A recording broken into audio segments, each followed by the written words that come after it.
Hi, welcome to this video on personal statements. In this video, I'm going to explain what a personal statement is, how to write a good one, where they're used, and just what the point of it is. So personal statements are used only at the University of Notre Dame, unlike the US where they have, a personal statement for every single university. Why do you want to go to Yale? Why do you want to go to Columbia? Yada, yada, yada. Here, it's literally just at Notre Dame. And as you might expect, a personal statement is a statement about you. So all successful applicants have to show a passion to contribute to medicine. And all those things that we mentioned in the earlier video about University of Notre Dame. So things like service to community is critical, showing that you have compassion, interest in social justice, and align with Catholic values. Doesn't mean you're Catholic, it just means that you align with Catholic values.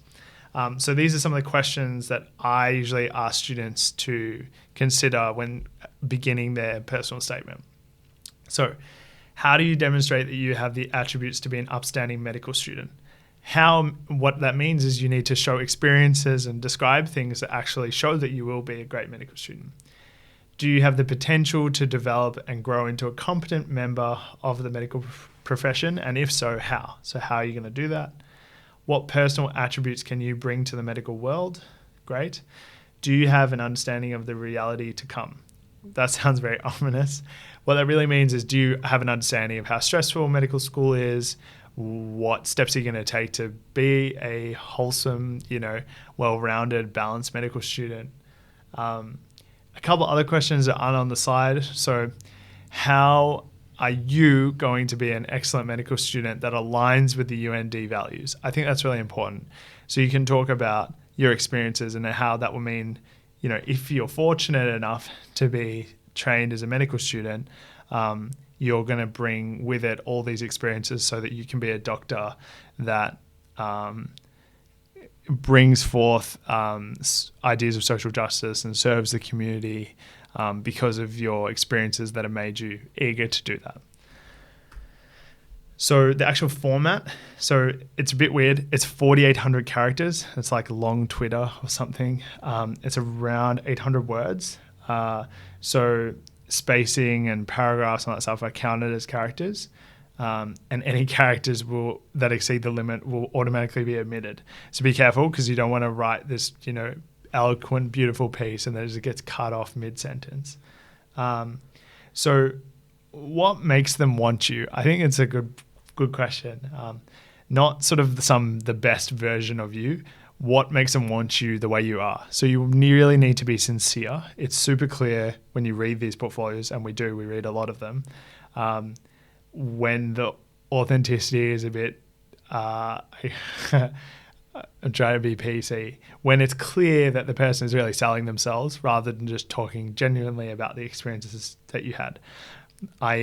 I went to Kenya once on my charity tour, and for 2 days out of the week, I built a village, and it was amazing.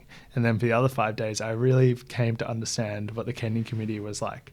Those kind of experiences, I don't want to minimize it, but it's definitely not as impressive as, 1 hour a week at the Red Cross or something like that. I think it shows better commitment over time. It shows that you are actually serving the community, because I don't know, I can't tell you how many of those types of charity tour type deals that I've read about that just come across as very insincere. So just be careful about the way you word stuff, and get people that aren't your friends and family, that aren't your family, maybe friends would be good, to read it and see what they take from it, what they think of you after reading it. And you want to be motivated, ambitious, and have passion. I think a couple of common questions. So should you write in the perspective of you having been accepted? So should you say as a UND medical student, I would yada, yada, yada. I think that can be good. It's usually better to talk about yourself first and then somewhere in the middle of your statement, say something like, if I were afforded the opportunity to be a medical student at UND, I would. Then you can talk about it in that sense, because you're being humble and showing that you would really value the opportunity. Now, how is it used? So obviously it's a third GAMSAT GPA in portfolio as it stands in 2019. The personal statements are scored and they make up a mark. So there is some objective marking process. We have our own rubrics for how we mark portfolios and personal statements. We use the value structures within the university and align them clearly with sort of things that you're writing. So do you demonstrate understanding of the values of the university? Do you demonstrate an awareness of what it's going to be like as a medical student? Does the student demonstrate active reflection and the qualities of the medical students we are looking for? And you can imagine like a scale from 1 to 5 and you just mark this. So even though it's a seemingly subjective thing, a personal statement, you still can objectively mark them as do they align or not align with the students we're trying to choose, us pretending to be UND. The university does aim to have a diverse cohort, so it's important that you show them that diversity in yourself. Whatever those experiences are, don't minimize things. You know, if you work in pathology or you're a phlebotomist or whatever you do, if you work at Dan Murphy's, like it doesn't matter. That diversity is interesting to them. And rather than amazing one-off experiences, going back to what I said earlier, that breadth of experience is really what they look for.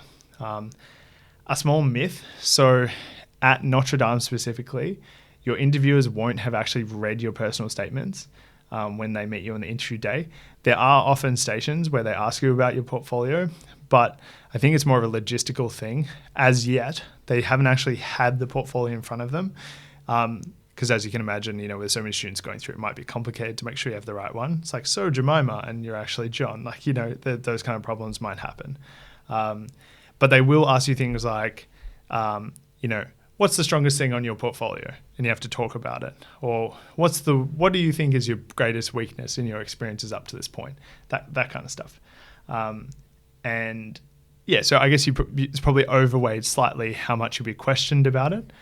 Whereas University of Wollongong, they really will have a station on portfolios directly.